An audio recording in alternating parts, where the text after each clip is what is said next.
नमस्कार साथियों। पशु परिचर एग्जाम 3 दिसंबर 2024 सेकंड शिफ्ट में मैथ के सभी क्वेश्चन आप देख लें एक बार। अच्छे क्वेश्चन। यदि 8x² minus 24xy plus 18y² बराबर 0 हो तो x अनुपात y का मान क्या होगा? या अनुपात क्या होगा? देखो, सबसे पहले मैंने क्या किया, ये हमें दे रखा है, इसमें मैंने दो कॉमन ले लिया। दो कॉमन लेंगे तो क्या आएगा, 4x² minus 12xy plus 9y² बराबर 0। अब इस दो को कॉमन लेके मैंने इधर भेज दिया तो जीरो में जब दो को भाग देंगे जीरो हो जाएगा। अब ये इसको मैंने लिखा 2x का होल स्क्वायर, इसको लिखा 3y का होल स्क्वायर, और यहाँ लिख दिया 2 इंटू 2x इंटू 3y। अब ये पूर्ण वर्ग बन रहा है किसका? 2x माइनस 3y का होल स्क्वायर बराबर 0। दोनों और वर्गमूल करेंगे तो 2x माइनस 3y बराबर 0, यानी 2x बराबर 3y, यानी कि x y को मैं नीचे ले आया बराबर 3/2, y इधर 2 इधर।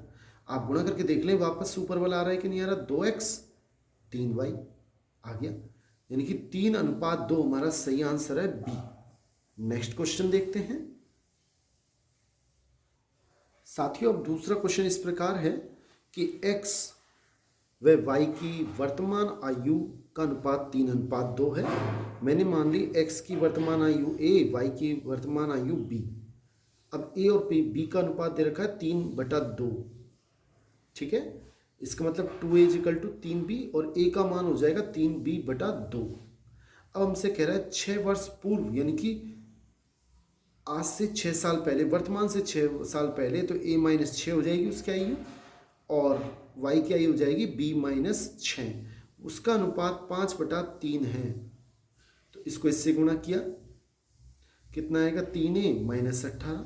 इसको इससे करेंगे कितना आएगा, 5b माइनस 30। यहाँ तक मेरे ख्याल से आपके समझ में आ रहा होगा। अब आगे इसको जब बज गुणा करेंगे तो कितना आएगा, 3a माइनस 18, 5b माइनस 30, और मैं इसको इधर ले आता हूँ तो 3a माइनस का 5b, और जब माइनस के 30 इधर आएंगे तो प्लस के 12 बचेंगे। ये हमारे पास आ गया। अब हम इसमें a का मान रख देते हैं तो 3 इंटू 3b/2। अब देख लें कितना आएगा, 3 into 3b/2 minus 5b plus 12 बराबर 0।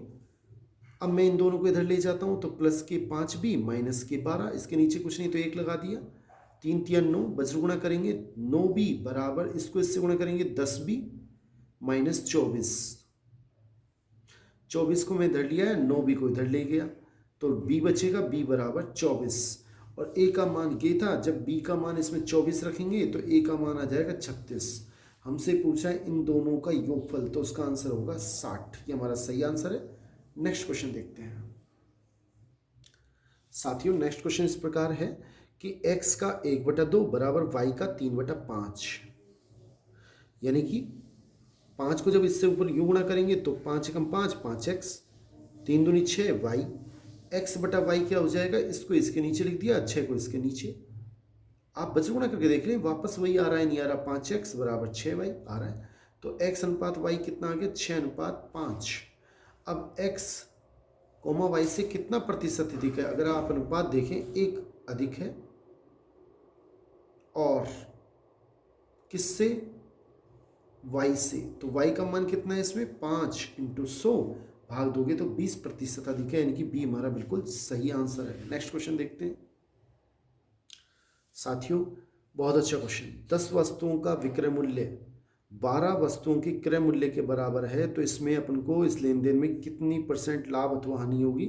आपको सूत्र बताया था जब मैंने टॉपिक कराया था कि x वस्तुओं का क्रय मूल्य y वस्तुओं के विक्रय मूल्य के बराबर हो तो लाभ या हानि का प्रतिशत ये होता है। अब इसमें देख लें आप क्या होगा। x का मान कितना है, 12, क्रय मूल्य, इसमें अगर देखें 12 वस्तुओं का क्रय मूल्य, यानी कि 12 और माइनस y का मान कितना है इसमें, 10। 10 वस्तुओं का विक्रय मूल्य बटा 12 इंटू 100। आप फिर देखें एक्स वस्तुओं का क्रय मूल्य कितने में, एक्स वस्तु क्रय मूल्य मीन्स 12 वस्तुओं का क्रय मूल्य, यानी एक्स का तो मान हो गया 12 और वाई वस्तुओं का विक्रय मूल्य यानी वाई का मान कितना हो गया 10। साथियों पहले नेक्स्ट क्वेश्चन देख लेते हैं। तीन संख्या 3:4:5 के अनुपात में है, उनका लैसा हमें दे रखा है, तो उनका योग कितना होगा। मैंने मान ली संख्या 3x 4x 5x है, इनका योग, इनका लैसा कितना होगा 3 × 4 × 5, इनका लैसा हो जाएगा 60x, लेकिन हमें लैसा दे रखा है 960, तो x का मान कितना हो जाएगा जब इसमें भाग देंगे तो 16।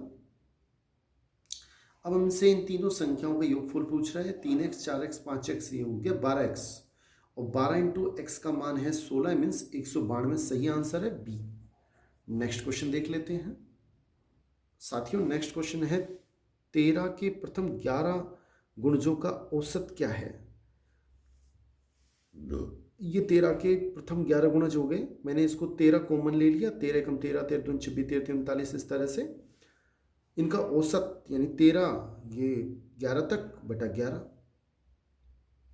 जो 13 के 11 गुणज थे, 11 गुणजों में से मैंने 13 कॉमन ले लिया, ये बचेगा अंदर 13 इंटू, अब 1 से n तक की प्राकृत संख्याओं के योगफल का सूत्र होता है n × n+1 बटा 2, n का मान 11 इंटू 1 प्लस हो गया तो 12 बटा 2 बटा 11, तो 13 × 11 और ये 6 हो जाएगा बटा 11, 11 से 11 कट के 13 6 78, यानी कि बी बिल्कुल सही आंसर। नेक्स्ट क्वेश्चन देख लेते हैं। साथियों क्वेश्चन देखें, एक बल्लेबाज 9 पारियों में औसत 55 रन बनाया जाता है, पारी 9 औसत 55, तो रनों का योगफल कितना हो जाएगा, इनको आप गुणा कर लें 495, और 10वीं पारी में वह कितने रन बनाए कि औसत 65 हो जाए, यानी 10 पारियों का औसत कितना हो जाए 65, तो यानी कि 650 रन टोटल। 9 पारियों के तो टोटल हो गए 495, 10 पारी के हो गए 650, तो 10वीं पारी में कितने बनाएगा रन 650 माइनस 495 मीन्स 155 रन उसे बनाने होंगे, ये बिल्कुल सही आंसर है। नेक्स्ट क्वेश्चन देखते हैं। साथियों नेक्स्ट क्वेश्चन इस प्रकार है, एक निश्चित धनराशि, हमें पता होना चाहिए 2 वर्ष के लिए चक्रवृद्धि ब्याज और साधारण ब्याज का अंतर का सूत्र ये होता है, अंतर हमें 40 दे रखा है, P as it is, R का मान हमें 4 दे रखा है, 16 हो जाएगा उसका वर्ग बटा 10, 100 × 100, पी इंटू 16p, इसको जब 1 से गुणा करेंगे तो 16p, इनको इससे गुणा करेंगे तो ये आ जाएगा, और 16 का जब इसमें भाग देंगे तो 25,000 सही आंसर है, यानी बी हमारा ठीक आंसर है। नेक्स्ट क्वेश्चन देखते हैं। एक धनराशि 12% प्रतिवर्ष चक्रवृद्धि ब्याज की दर से 5 वर्ष में 3 गुनी, पहले भी इसके बारे में क्वेश्चन बताया था, सूत्र बता रखा है T1 यानी 5 वर्ष में x का मान हो गया, ये सूत्र होता है T1 में x गुनी तो T2 में y गुनी। अब x कितनी गुनी 3 गुनी, उसकी घात 1/5, y का मान 9 गुनी, उसकी घात 1/T2, और इसको मैं लिख सकता हूँ 3 की घात 2 1/T2, और घात पे घात गुणा होती है तो 2 की पावर 2 एकम 2/T2, जब हम तुलना करेंगे 1/5 किसके बराबर हो जाएगा 2/T2, तो T2 एकम T2 बराबर 10, यानी कि 10 वर्ष में हमारा सही आंसर। नेक्स्ट क्वेश्चन देखते हैं। साथियों नेक्स्ट क्वेश्चन इस प्रकार है कि 12 वर्षों का साधारण ब्याज उसके मूलधन का 60% है। मैंने मान लिया कि माना मूलधन 100 रुपये है और 12 वर्ष में ब्याज कितना हो जाएगा, मूलधन का 60% यानी कि 60 रुपये। अब आप ऐसे कर लें, 1 वर्ष में ब्याज कितना हो जाएगा, 12 का भाग देंगे 5 रुपये, 1 वर्ष का ब्याज हमें करना है कितने वर्ष में मूलधन के बराबर हो जाएगा ब्याज। अब ब्याज 1 वर्ष में ब्याज 5 रुपये, तो 20 वर्ष में अगर हम गुणा करें तो 20 पंजे 100, तब हमारे मूलधन के बराबर हो जाएगा, यानी 20 वर्ष सही आंसर है ए। नेक्स्ट क्वेश्चन देख लेते हैं। साथियों नेक्स्ट क्वेश्चन इस प्रकार है, 6% वार्षिक ब्याज की दर से 5 वर्षों के मूलधन और साधारण ब्याज का अंतर 3500 है, तो मूलधन क्या है। मूलधन मान लिया P है, ये साधारण ब्याज का सूत्र होता है। हाँ, ये हमें दे रखा है मूलधन माइनस ब्याज बराबर 3500, मूलधन P माइनस पी आर टी बटा 100 इजिकल टू 3500। P माइनस पी आर का मान हमें दे रखा है 6, T का मान 5 वर्ष बटा 100 इजिकल टू 3500। अब देखो इससे जब कण काटेंगे तो 5 एकम 5, ये 3/10 हो जाएगा। कितना हो जाएगा? 5 एकम 5, 5 दूनी 10, 20, और यहाँ कटेगा 3 और यहाँ आएगा 10, यानी कि कितना आ गया? P minus 3/10 P।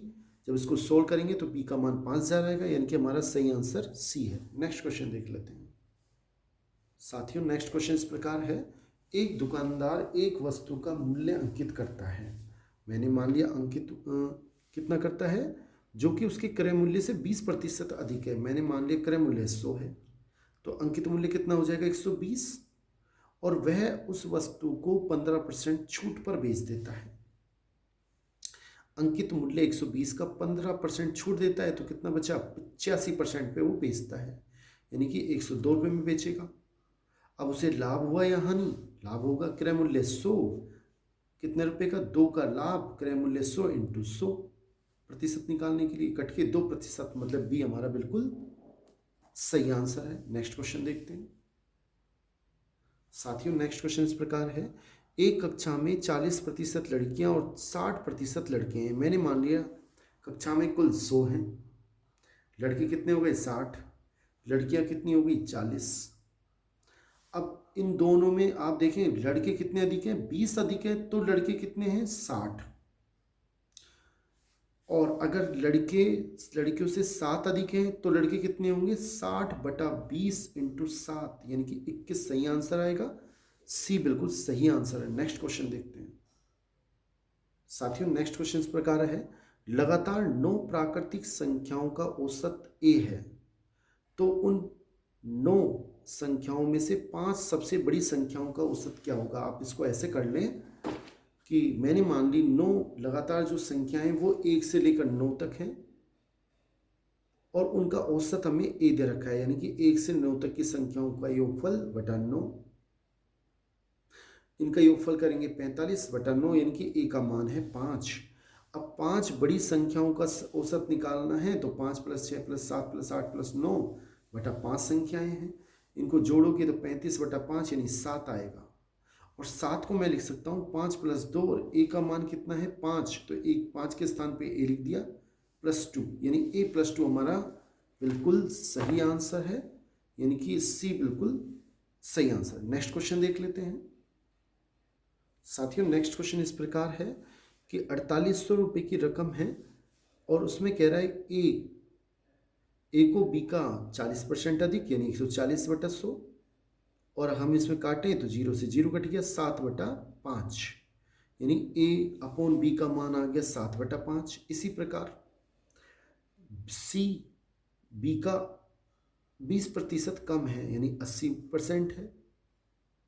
1 0 से 1 0, 4/5, यानी कि यहाँ से उल्टा कर लें तो B/C कितना आ गया? 5/4। अब A/B 7/5, B/C 5/4, यानी कि ABC का अनुपात कितना आ गया? 5 ये सेम है, 7/5/4। बी का भाग पूछ रहा है, बी का भाग कितना है? 5 बटा टोटल 16 इंटू 4800, यानी कि 1500 सही आंसर है। ए बिल्कुल ठीक आंसर है। नेक्स्ट क्वेश्चन देखते हैं साथियों। ये क्वेश्चन बहुत अच्छा है। सीमा ने 2 अलग अलग बैंकों में हमें रेट नहीं दिए, 5000 रुपये जमा कराए, तो ये ब्याजों का अंतर 8 रुपये दे रखा है। पहले बैंक में ब्याज कितना है? मूलधन इंटू समय 2 वर्ष, रेट R1 मान लिया मैंने बटा 100। इसी प्रकार से दूसरे में भी 5000 इंटू R2 इंटू 2/100 बराबर 8। अगर इसको हल करेंगे तो 100R1 माइनस 100R2 बराबर 8। 100 दोनों में से कॉमन ले लिया, जब इसमें भाग देंगे तो कितना आएगा? 8/100, यानी 0.08 दोनों दरों का अंतर होगा। हमसे दोनों ब्याज के दरों का अंतर पूछा है, यानी कि बी बिल्कुल सही आंसर है। नेक्स्ट क्वेश्चन साथियों। नेक्स्ट क्वेश्चन इस प्रकार है कि x का 2/3, y का 3/4, z का 4/5, यानी कि 2x/3, 3y/4, 4z/5, मैंने क्या किया, 2, 3 और 4 इनका एलसीएम निकाला, 24 आएगा। 24 का तीनों में भाग दिया तो अपने पास सोल्व करने पर ये आ जाएगा, यानी इनका अनुपात 2, 2 से फिर काट दिया तो 18, 16, 15 यानी कि 18:16:15 यानी कि हमारा सही आंसर सी। नेक्स्ट क्वेश्चन देखते हैं। नेक्स्ट क्वेश्चन इस प्रकार है, एक व्यक्ति किसी वस्तु को अंकित मूल्य, मैंने मान लिया अंकित मूल्य 100 है, 20% उसका अंकित मूल्य से 20% कम क्रय मूल्य है, यानी क्रय मूल्य 80 रुपये हो गया। और विक्रय मूल्य कितने में बेचता है, अंकित मूल्य से 20% अधिक में बेचता है। अंकित मूल्य से 20% अधिक मूल्य पर बेचता है, तो इसका मतलब विक्रय मूल्य 120, तो लाभ कितने का हुआ, 40 रुपये का, बटा क्रय मूल्य 80 इंटू 100, अगर हल करेंगे 50%, यानी डी बिल्कुल सही आंसर है। बहुत बहुत धन्यवाद बच्चों। आप चैनल को सब्सक्राइब कर लें, अधिक से अधिक लाइक करें, शेयर करें। थैंक्स।